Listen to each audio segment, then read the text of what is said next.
Hello guys, how are you? I'm Hardeep Singh. Welcome back to your own YouTube channel. IELTS updates and recent exams. For more updates related to recent IELTS exam writing test topics, listening, reading, practice test, and speaking, you can guesswork. Please guys participate in everyday listening and reading practice test to achieve your desired band score in your actual IELTS exam. Please hit the like and subscribe button. Press the bell icon for the upcoming notifications. Don't forget like, subscribe and share my YouTube channel and my Facebook page, IELTS updates and recent exams. Now turn to Part 1. You will hear a telephone conversation between a student and an employee at a university sports facility. First, you have some time to look at questions 1 to 5.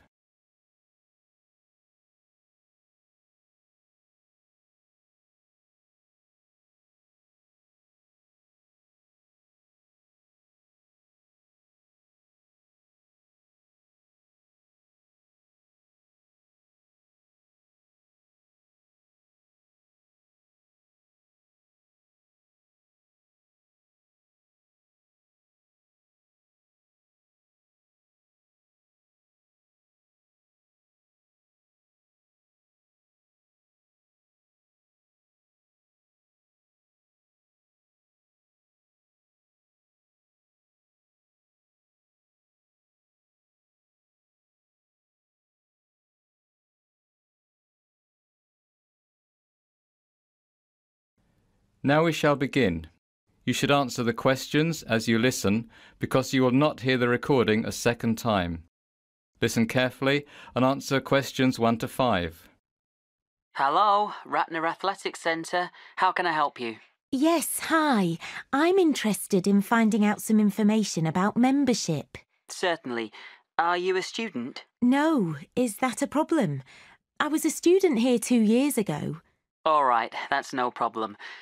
Current students get membership for no charge, but recreational memberships are also available for purchase for university faculty, staff, alumni and retirees, as well as their spouses and children. OK, good. How much does it cost? For an alumnus, that's £240 annually, or £100 for a month. Oh, that's quite expensive. It's a shame I didn't take advantage of the athletics facility when I was a student here. I'll have to think about this. Well, we do offer a really excellent facility. For the cost, members have access to the Emily Pankhurst Fitness Centre, which is a beautiful exercise space, open and full of light. The fitness centre includes 2 weight circuits, free weights, rowing machines, elliptical trainers, recumbent and upright bicycles, step mills and treadmills, and many other activities. But the most prominent, and I'd have to say popular, feature of the Ratner Centre is the Dalton swimming pool. It's 50 metres by 25 metres and includes up to 20 lanes in the 25-metre dimension and 9 lanes in the 50-metre dimension, and also has 2 1-metre diving boards available. What activities specifically are you interested in? Yes, well, I'm interested in swimming and also in getting started with some weight training, although I've never tried it before in my life. I feel rather intimidated, actually. Is there instruction available? You know, someone to teach me to use the machines and maybe help me figure out a training programme to reach my goals? Yes, we have personal trainers available for an additional cost. We also offer fitness evaluation, which, by the way, I highly recommend for someone just starting out with weight training, and you would be orientated to the machines as part of this. Oh, one more thing. What are the opening hours? We're open from 6 in the morning to midnight on weekdays, and from 6 in the morning to 9 p.m. on weekends. Oh, that's good. All right, well, I guess I'd like to join. Before you hear the second conversation, you have some time to look at questions 6 to 10.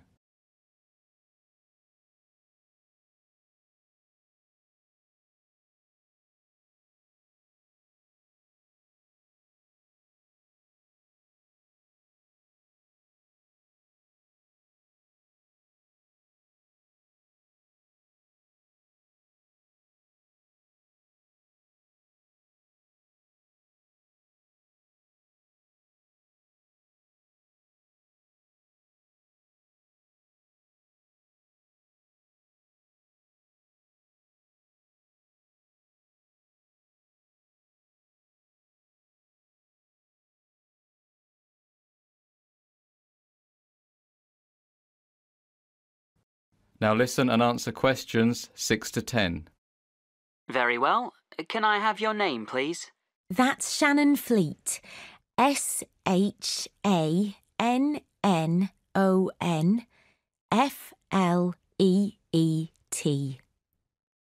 OK.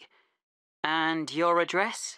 24 Whitehall Close, Newcastle. Sorry, can you please spell the street name for me? Yes, of course.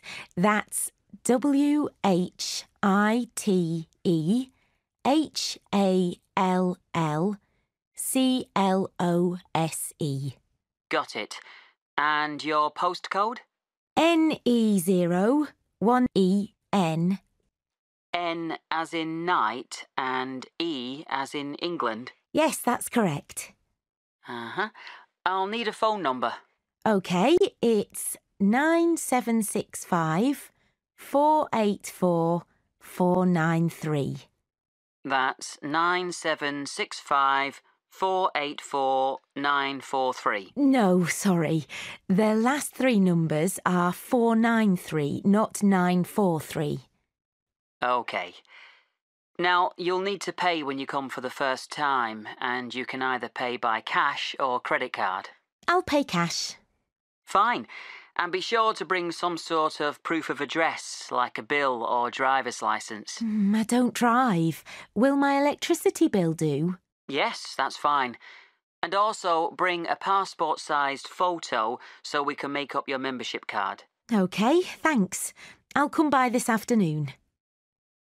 That is the end of Part 1. You now have 1 minute to check your answers to Part 1.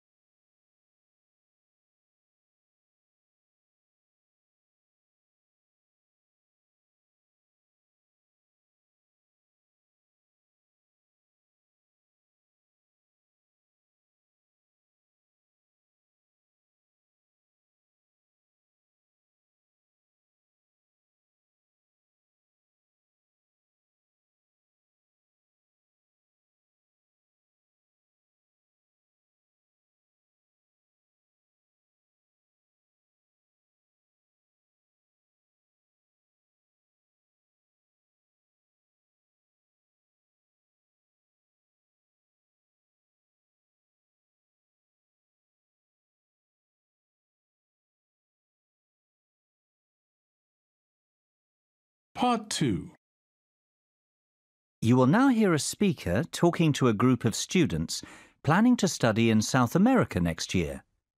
First, you have some time to look at questions 11 to 15.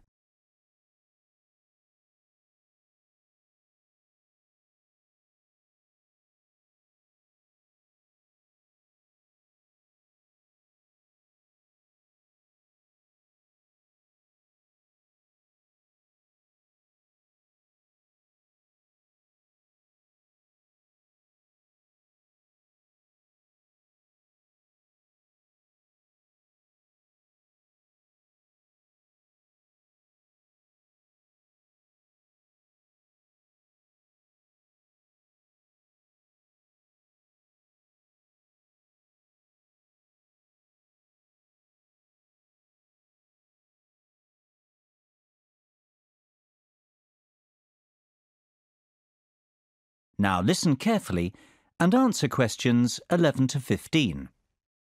Hello there. Good afternoon. Thank you for finding the time in your busy schedules to come to the International Student Office's first orientation meeting for students going abroad to South America next autumn. By the way, if you haven't already signed next to your name on our attendance lists, they're located on the table at the entrance of the auditorium. Be sure to do it on your way out. Remember, this orientation meeting is obligatory, so you need to make sure we know that you're here. All right, to begin, we're going to be talking about health, and specifically the procedures that you have to go through in order to get your student visas for your host country. For all of you, this will entail gathering a folder of health information, such as vaccination records and proof from your doctors that you're not suffering from any serious contagious diseases. For many of you, this will also entail getting some extra vaccinations, depending on your destination country. All the specifics that each of you will need are to be found in your host country handbook that you received when you were accepted into the programme. Also, each one of you is required to attend a consultation with a doctor at the Student Health Centre who is specialised in travel medicine. The health centre can give you details about appointment times, but be sure to book your appointment early because the specialist is only at the health centre at certain times. To have the most benefit, you should have your meeting at least 4 to 6 weeks before your trip to allow time for your vaccines to take effect. Now, at this consultation, you will be given all the latest information about what vaccines you'll need and any other health considerations you need to be aware of. If you'll need to take medication for malaria, for example, or what to expect in case of any existing health issues. Before you hear the rest of the lecture, you have some time to look at questions 16 to 20.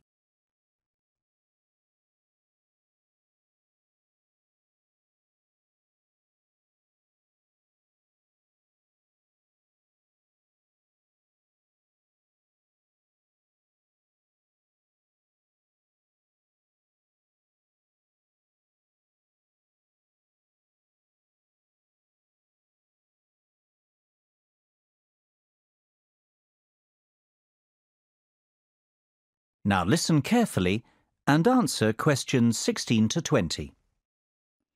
Now, I want to talk in a bit more detail about some important health issues that many of you will face.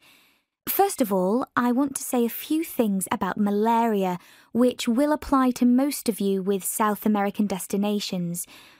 In most South American countries, malaria is present in some areas, but not in others. In Brazil, for example, the Amazon basin is a high-risk area, while the coastal cities, such as Rio de Janeiro and Sao Paulo, have a very low risk of malaria. So, if you will be studying in Sao Paulo, you will not need to take medication for malaria.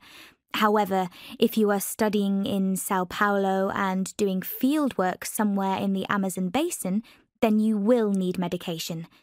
Likewise, if you plan to travel into rural regions, then you will need medication. You should be realistic about what your plans are, and if you decide not to take malaria medication, keep informed and don't travel to a high-risk area. We've had 2 instances of students returning with malaria in the last 5 years, and both cases had to do with spontaneous travel after their studies to areas with a high risk of malaria. Of course, there are quite a few other insect-borne illnesses that can be caught, so it's essential to avoid being bitten as much as possible, even if you are taking malaria medication. To prevent insect bites, you should wear long-sleeved shirts and long trousers whenever possible, and use an insect repellent on any bare skin. You should also bring a flying insect spray to help clear rooms of mosquitoes. The product should contain a pyrethroid insecticide. Bed nets treated with permethrin, if you will not be sleeping in an air-conditioned or well-screened room, are also a very good idea. Although it's not always possible, it's best to remain indoors in a screened or air-conditioned area during the peak biting periods of dusk and dawn. Finally, in much of South America, there is a risk of schistosomiasis, a rather nasty parasitic infection that can be contracted in fresh water. So do not swim in fresh water except in well-chlorinated swimming pools. Any questions so far? That is the end of Part 2. You now have 30 seconds to check your answers to Part 2.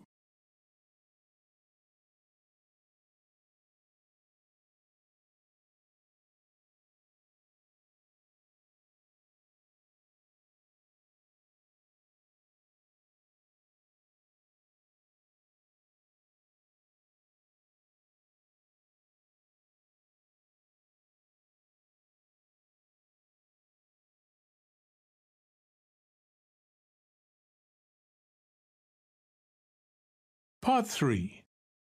You will hear a group of students filling out an evaluation form for one of their classes. First, you have some time to look at questions 21 to 23.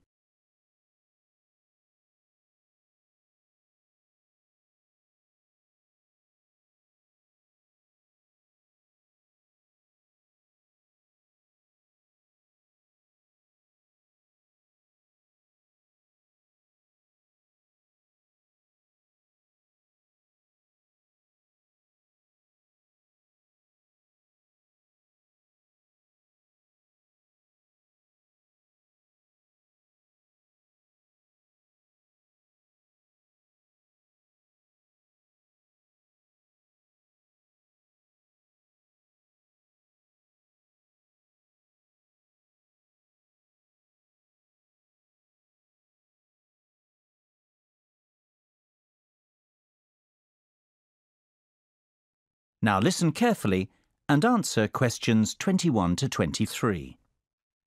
Joshua, Ethan, wait! Don't leave yet. We have to fill in an evaluation form to hand in with our final project. Oh, not another one. We've done one of these forms after each project all term.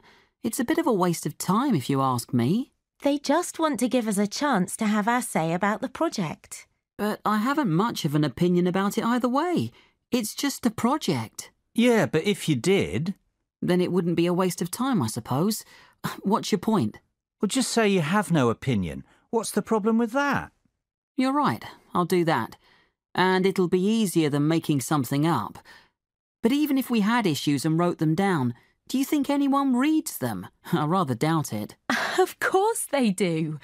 Remember in the first term, when there were some problems with people in some groups not doing their fair share of the work? There were lots of comments about this on the evaluation forms. And so Dr. Smith came and talked to us about it and decided to add the individual evaluation forms so we could each evaluate our other group members' effort. That was a really important outcome. See, Ethan, without the evaluation forms, we wouldn't have the opportunity to report what a slacker you are. Oh, come on. I've done as much work as anyone. Yeah, it's easy to joke around because we're a good team. My last team wasn't so good, though, and I was really grateful for those forms. OK, let's get it done so we can go. Before you hear the rest of the conversation, you have some time to look at questions 24 to 30.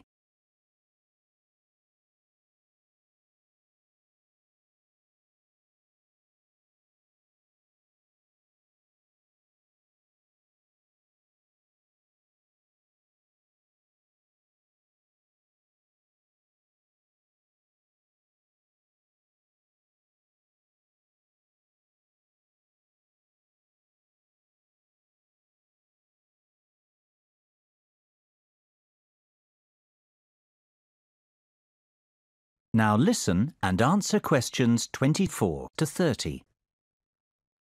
OK, first we have to rate the project from 1 to 5 and comment on any good or bad points. We do this part together. Yeah. What do you think? 4? Yeah, why not? Why 4 and not 5? I don't really think there was much wrong with it. It was a good project. The tasks were well thought out. Not like the last one, where one of the tasks was impossible because there was no research on the subject. I agree with you, Josh.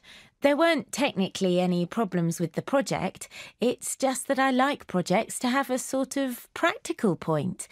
You know, we should see some sort of reason for doing it, other than the grade, of course. If it had some sort of real-world application, it would have been perfect. What do you think, Ethan? I don't know. Why don't we give it a 4.5? That's a good idea. Can we do that? I don't see why not. And I agree. 4.5. So, what about good points? Josh said it's well thought out. Anything else? I liked having a choice between 2 topics. I mean, some topics just don't interest some people. Yes, you're right. Unfortunately, I thought they were both boring. Oh, I'm sounding a bit negative, aren't I? I can't think of any specific good points. That's all right. Let's move on to the bad points. You're eager to go, aren't you? Yeah, I'm going camping tomorrow and I have to pack. But back to the topic. I haven't got an opinion about bad points. Lily's already said her share. What about you, Joshua? Any complaints? No, I think it was a good project. Well, if I had to say something, I guess it would be the timescale. I think they should have given us more time to do this final project, since it was a larger part of our grade. But I don't think that's a big deal. OK, I think we're done. We just have to do the individual evaluation forms, and that's it. That is the end of Part 3. You now have 30 seconds to check your answers to Part 3.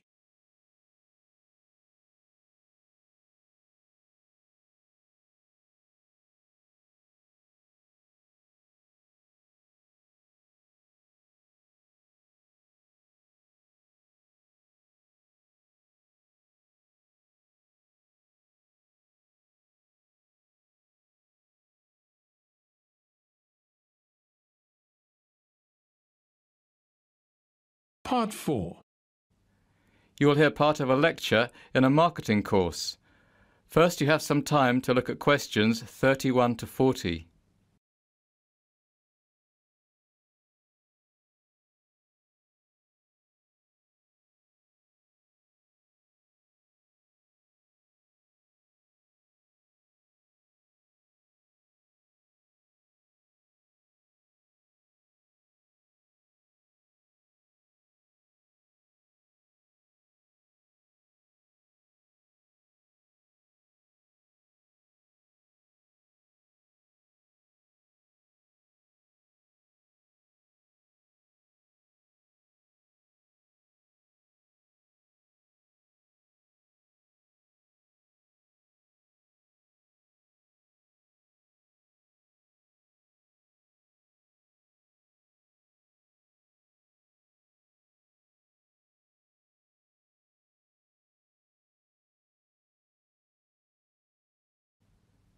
Now listen carefully and answer questions 31 to 40. Today we're going to look at marketing over the lifetime of a product and how the different phases in the product life cycle impact on the kinds of marketing decisions we make and influence the marketing strategies we employ. Of course, the first stage in the product life cycle is known as the market introduction stage.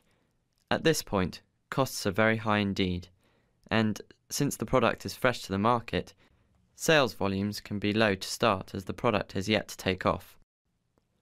What the marketing department must do, therefore, is get as much publicity as possible for the product and begin to develop brand awareness and loyalty. Think of the process as little steps. The first step is to get the brand noticed by your target market. This will require aggressive advertising using mediums which are likely to expose the product to and, just as importantly, appeal to the target customer. The next step would be to encourage the target market to try the product. Promotions, free trials and other special offers all play a role in enticing new customers over to your brand. Don't expect to make money during the market introduction stage. The focus should be solely on creating brand awareness. Then we move into the growth phase. Now here, costs will reduce dramatically as sales rise and economies of scale in production begin to kick in. Public awareness of the product has increased, and the focus of the marketing campaign will now switch more from creating awareness to generating customer loyalty and brand recognition. The first step for the marketing gurus is to find a way to reward return customers for their loyalty. In other words, provide them with an incentive to continue coming back. During the growth phase, several new competitors are likely to emerge as tangible threats to the business. The next step for the marketing team, then, is to differentiate their brand from the alternatives on the market. Unless customers see your product as distinct from the competitors, they really have no reason to remain loyal to it. Therefore, this brand differentiation that I have just spoken of is vital. So, you've grown your business. Now it's time to sit back and reap the rewards. We're into the maturity stage. During this period, sales will peak as the saturation point is reached. Competition will be intense, however. The work you have done on developing brand loyalty and differentiating your product from that of competitors will really pay off now. The marketing department must continue to differentiate the brand from competitors and, if possible, diversify the product features. That is, find new applications for the product in order to open up potential new markets and prolong the maturity stage. The final stage in the product life cycle is saturation and decline. Some would argue that reaching this stage is a natural progression for every product. However, there is a growing belief that, should the marketing department do its job properly, the product should stabilise and never really fall into decline. We'll examine this debate a little more closely next time. That is the end of Part 4. You would now have 10 minutes to transfer your answers to the answer sheet. So guys, don't forget like, subscribe and share my YouTube channel and my Facebook page, IELTS updates and recent exams. For more updates related to recent IELTS exam writing test topics, listening, reading, practice test and speaking, you got guesswork. Please guys, participate in everyday new IELTS listening and reading practice tests to achieve your desired band score in your actual IELTS exam. For more IELTS material, visit my official website www.ieltsupdatesandrecentexams.com. The link is given below in the description. If you need PDF files of latest IELTS material, then please join my Telegram channel. So guys, please write your score below the comment section. Again, thanks for listening. God bless you all guys. Stay tuned, stay safe.